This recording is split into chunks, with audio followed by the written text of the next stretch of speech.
Coucou les gars, bienvenue dans cette nouvelle vidéo. Alors ce que vous voyez derrière moi, ce n'est pas un déchet, hein, c'est tout simplement mon sac que j'ai suspendu à une branche, donc ne vous inquiétez pas, j'ai juste trop la flemme de l'enlever, il est très bien là où il est. Et je me suis dit tant pis, vous allez bien survivre à une vidéo avec un sac en arrière-plan, c'est pas grave.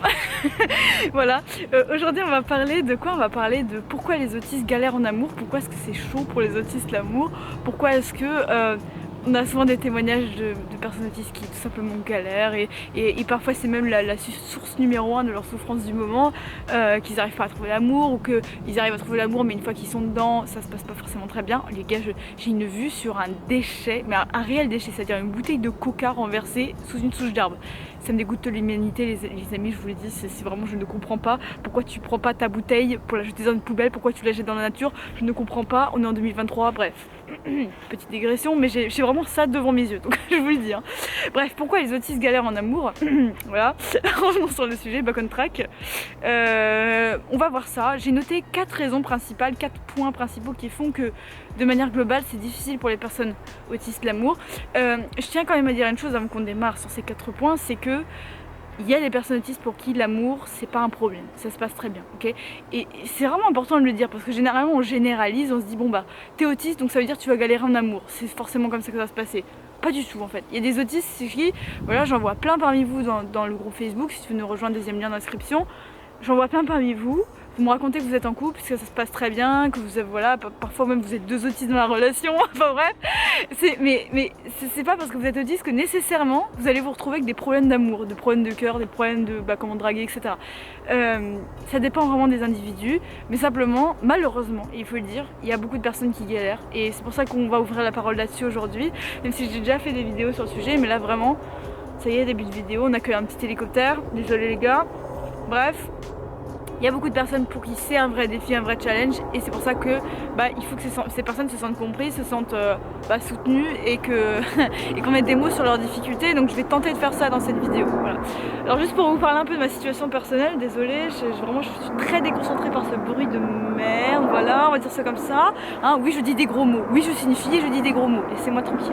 Je sais qu'il y en a parmi vous qui sont plus âgés et qui détestent quand je parle mal, mais les gars, je parle mal dans le quotidien, donc voilà.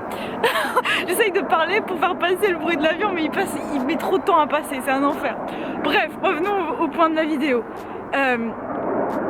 Personnellement, pour ma situation, je suis en couple depuis 1 an, quelques mois, quelque chose comme ça se passe très très bien, voilà. Juste pour dire, j'ai eu une première relation avant qui s'était beaucoup moins bien passée, mais celle dans laquelle je suis actuellement se passe très bien, bref. Mais c'est juste pour dire, voilà, vous avez un exemple vivant de c'est possible. Voilà. Et donc, c'est parti, rentrons dans le sujet de la vidéo. Alors, le premier truc, c'est que... dans lequel les autistes galèrent en amour, c'est le truc de tout simplement être attirant pour les autres. Voilà. Alors, c'est deux problèmes différents qu'on peut rencontrer. Soit les personnes autistes ont du mal à être attirantes selon les codes de la société, c'est-à-dire les gens vont venir vers eux, vont être attirés par eux socialement, etc. etc. C'est la première chose, qu'il y a beaucoup d'autistes qui malheureusement, il faut le dire, repoussent les autres. Voilà. Que ce soit fun ou pas à entendre, il y a des autistes qui, par leur manière d'être, en fait, repoussent les autres parce que les autres ont l'impression qu'ils pensent qu'à lui, qu'il parle que de ses intérêts spé, qu'il fait des stims bizarres. Bref, il y a certaines personnes qui sont repoussées par ça et parfois même un très grand nombre de personnes sont repoussées par ça. Du coup, ces personnes se retrouvent très seules et surtout ont du mal à séduire les autres personnes. Voilà, ça c'est la première chose. Le deuxième truc, ça peut être un cas inverse, c'est-à-dire que la personne va au contraire séduire beaucoup les autres parce que justement elle est différente, elle est atypique, du coup ça attire en fait les autres. Mais le problème qui va se passer, c'est qu'une fois que la relation aura commencé, la personne va se dire ah c'est ça de vivre avec une personne différente, ah c'est ça, ah oui ce problème là j'avais pas anticipé et tout, et du coup elle va quitter la personne autiste parce qu'elle est autiste justement, parce qu'elle s'attendait pas à ce que vivre avec une personne différente ce soit accepter telle ou telle chose. Donc on se met ensemble avec la personne autiste parce qu'elle est autiste et on la quitte parce qu'elle est autiste par la suite. Donc vous voyez un peu, voilà, j'ai lu ça dans plein de témoignages de gens qui se retrouvent dans cette situation, voilà, qui attirent d'abord beaucoup les gens par leur différence mais qui après les repoussent une fois qu'ils sont dans la relation. Voilà. Donc ça c'est deux trucs qui peuvent être vraiment très difficiles, qui peuvent faire beaucoup perdre la confiance en eux des autistes, c'est un truc de fou, voilà. Et moi j'aurais un conseil à donner qui peut être très peu sexy, je suis désolée, évidemment je sais que je vais pas plaire à tout le monde, mais en fait on peut pas en vouloir aux neurotypiques ou même aux autres personnes qui se mettent avec vous de pas vouloir être avec vous tout simplement. Voilà. Alors je sais qu'il y a des gens qui sont cons, je sais qu'il y a des gens qui sont méchants et là oui ok c'est pas normal. Mais voilà, il faut pas se dire oui mais elle est autiste donc je dois faire l'effort d'être quand même avec elle même si ça me convient pas, même si j'arrive pas à assumer les difficultés de cette personne, même si j'arrive pas à être la bonne personne pour elle, etc. Parce qu'elle est autiste, je peux pas l'abandonner, c'est pas possible, je dois me forcer à être en couple avec elle. On peut pas forcer les gens. Si les gens ne se sentent pas bien avec vous, s'ils ont l'impression que votre trouble les dépasse, que votre différence les dépasse, qu'ils sont juste mal à l'aise dans le couple, on peut pas leur en vouloir de partir, voilà, et de chercher mieux en fait, tout simplement. Et je sais c'est odieux à entendre, et surtout quand on est quand on est en plein dedans. Moi je sais que quand j'ai été larguée la première fois, j'étais limite en PTSD, c'était un enfer, j'ai vécu les pires moments de ma vie et j'aurais clairement pas voulu entendre moi dire ça. Voilà, mais c'est juste pour dire que c'est un fait, on peut pas forcer les gens à se mettre avec des gens qui ne leur correspondent pas, c'est aussi simple que ça, et ça il faut l'accepter, et donc voilà. Je sais que c'est vraiment pas fun à entendre, mais il fallait le dire quand même parce que c'est important. Mais voilà, ça fait partie des problèmes qui sont très très fréquents. La différence, c'est difficile parfois à assumer par nos pairs, par les gens qui sont autour de nous. Et donc forcément on se retrouve avec des difficultés à maintenir un couple ou tout simplement à se mettre en couple parce qu'on est trop différents en fait, et qu'il n'y a pas de réelle, comment on dit ça, de réelle réciprocité entre eux dans les échanges que vous avez avec les autres. Les gens ne se reconnaissent pas en vous et vice versa, et bref c'est difficile simplement. Ensuite, deuxième point qui fait que les autistes peuvent galérer en amour, c'est de savoir amener le truc quoi. Quand vous êtes dans ce truc de la séduction, que vous voulez sortir avec quelqu'un, que quelqu'un vous plaît, comment amener le truc, comment lui faire le premier pas, qu'est-ce qu'il faut dire, comment il faut se comporter, comment on drague en fait. Ça marche comment, voilà. Et généralement les autistes ont l'impression que chez les neurotypiques c'est naturel, c'est facile, ça va tout seul, ça glisse comme ça, comme sur l'eau, voilà, très peinard, c'est easy peasy. Il faut savoir qu'il y a beaucoup de neurotypiques qui galèrent en séduction, mais vraiment énormément, donc sachez que c'est absolument pas un truc qui nous est réservé. Mais c'est vrai que pour les personnes autistes qui parfois ont du mal avec la réciprocité, avec le fait des conversations, toutes les situations sociales, ça peut être encore plus difficile, encore plus compliqué, et surtout c'est plus fréquent chez nous que chez les personnes neurotypiques, voilà, tout simplement. Et en fait, faut savoir une chose, et ça c'est un conseil que je peux vous donner, c'est que parfois, il n'y a pas besoin de savoir draguer pour se mettre avec quelqu'un.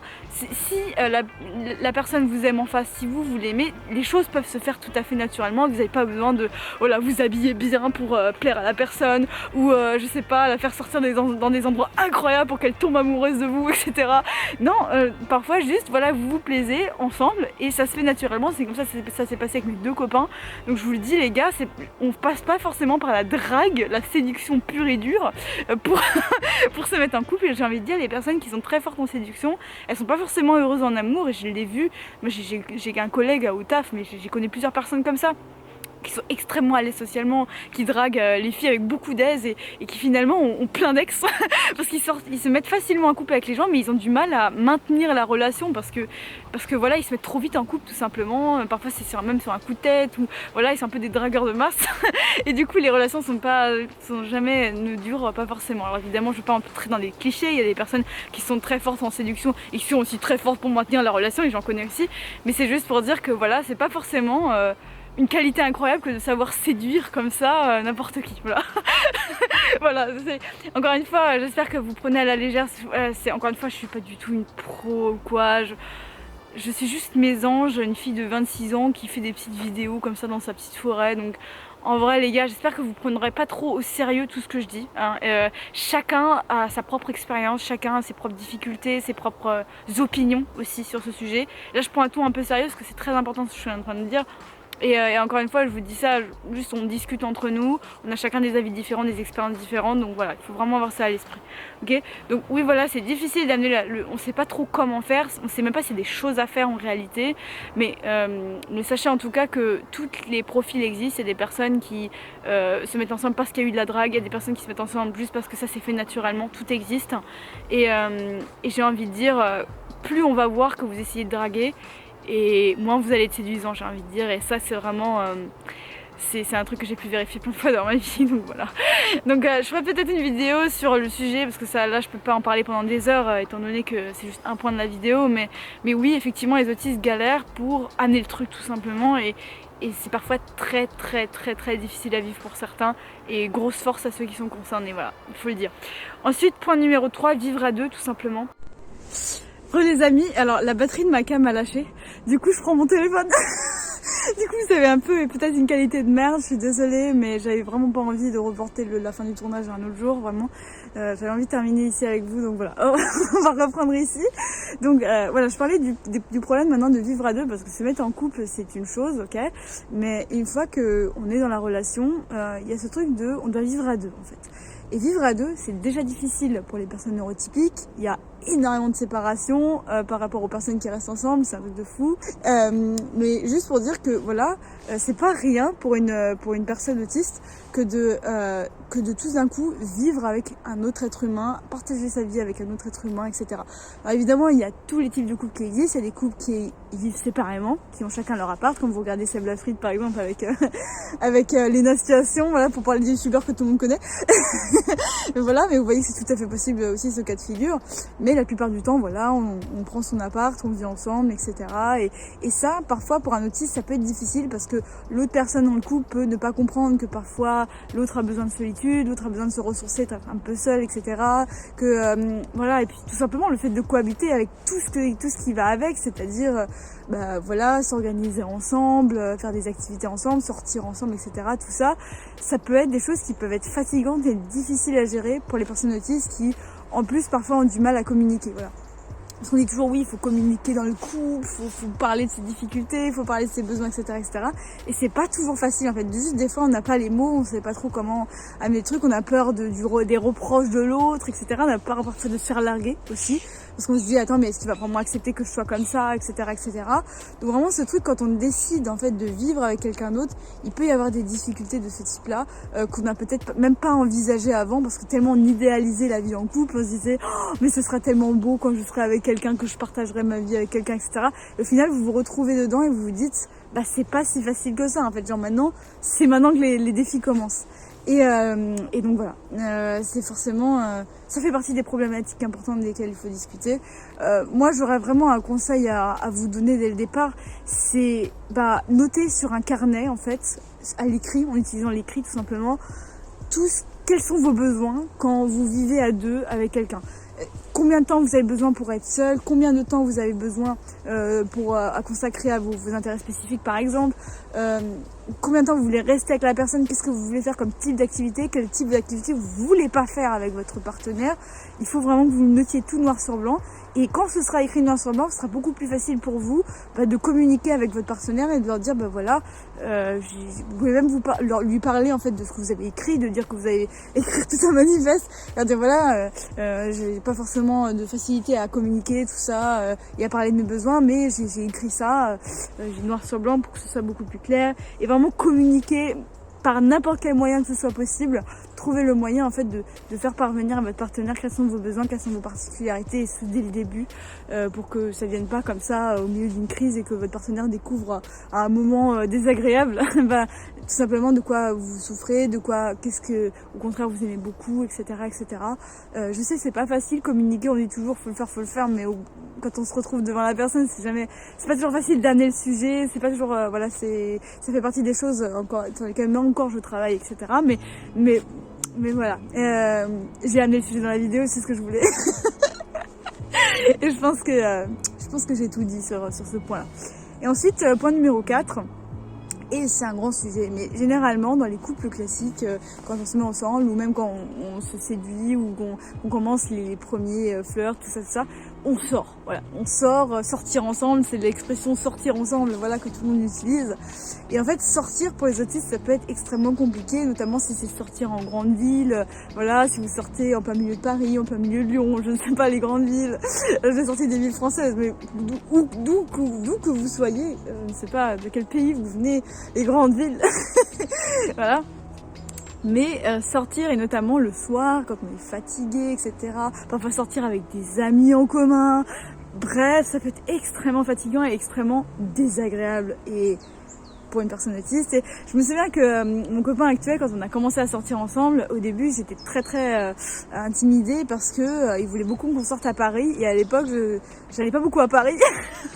Et j'étais en mode non, non, non. Et en fait, oui, on a trouvé des moyens. Voilà, maintenant j'ai mon casque anti-bruit. Lui, il gère très très bien ma différence de toute façon. Donc ça se passe très très très bien. Mais je me souviens que c'était une immense angoisse quand je me suis mis ensemble avec lui. Et je sais que c'est une immense angoisse pour beaucoup de personnes. Et souvent, c'est difficile de trouver des activités qui soient romantiques, qui soient un peu excitantes, etc. Mais qui soient sensoriellement agréables pour les personnes autistes, tout simplement. Hein, voilà. Au bout d'un moment, vous êtes jeune, vous êtes en couple. Alors pas forcément là, je dis vous êtes jeune, mais il y a des personnes qui sont beaucoup plus âgées dans la communauté et qui ont tout à fait le droit d'écouter tout ce que je raconte, évidemment. Voilà. Mais c'est juste pour dire que, mais même si vous êtes moins jeune, même si vous avez 70 ans, parfois on a envie de faire des trucs un peu fous quand on se met avec quelqu'un, etc. On a envie de sortir, etc. Bref. Et si le partenaire n'est pas autiste, qui n'a pas de problème d'overload sensoriel, etc., ça peut être très difficile pour lui d'accepter que son copain ou sa copine en ait et que du coup ça perturbe les sorties, que du coup on sorte moins que ce que lui ou elle attendait.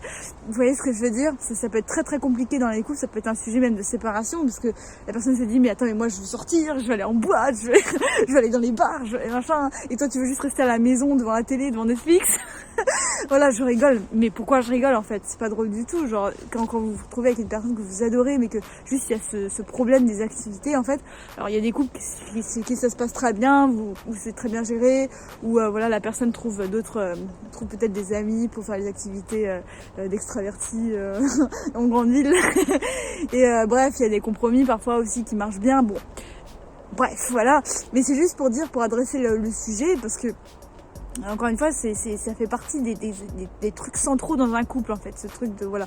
Alors je sais qu'il faut arrêter de dire être en couple c'est forcément sortir, c'est forcément faire des activités fatigantes, etc. Mais vraiment vous faites ce que vous voulez chacun, voilà. Mais c'est juste que dans la société en général, ce qui se passe la plupart du temps dans les couples qui démarrent en fait tout simplement, c'est qu'on commence avec des activités pour apprendre à se connaître, pour tisser des liens, etc. Et que ça passe souvent par des choses sensoriellement un peu fatigantes pour les personnes autistes. Donc voilà. Donc je vous conseille vraiment alors déjà ce que je vous conseillerais c'est pas forcément de vous fermer à toutes les activités en extérieur et parfois même de juste tenter si vous l'avez jamais fait. Par exemple moi avec mon copain une fois on a fait voilà, typiquement les premières fois on est sortis ensemble, on est allé dans des restos, moi j'avais vraiment très peur des restos au départ et au final j'ai appris à tout simplement prendre du plaisir dans les restos. S'il y a trop de bruit tout simplement je mets mes écouteurs anti-bruit, bref je me débrouille tout simplement pour me sentir bien, voilà. Et puis si ça se passait vraiment pas bien les restos, bon bah voilà on serait juste pas aller au resto aussi souvent et puis c'est tout, voilà. Alors voilà, c'est bon. Mais c'est juste pour dire que essayez quand même les activités, ne vous fermez pas systématiquement au truc si c'est nouveau, si vous avez jamais tenté, vous savez pas si ça peut pas débloquer des nouvelles choses chez vous. Mais écoutez-vous, c'est le plus important avant tout, voilà.